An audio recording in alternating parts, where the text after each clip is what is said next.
Arestado ang isang high-value individual sa isinagawang buy-bust operation sa Bukawi na nagresulta sa pagkakakumpiska ng mahigit 100 gramo ng shabu.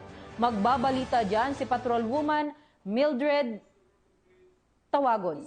Value individual na sangkot umano sa illegal na droga ang naaresto sa ikinasang buy-bust operation ng mga operatiba ng Bukawi Municipal Police Station sa Barangay Kaingin, Bukawi, Bulacan. Kinilala ni Police Lieutenant Colonel Virgilio D. Ramirez, Acting Chief of Police ng Bukawi MPS, ang suspect na si alias Casper, 30 taong gulang at residente ng Barangay Binyang, Bukawi, Bulacan.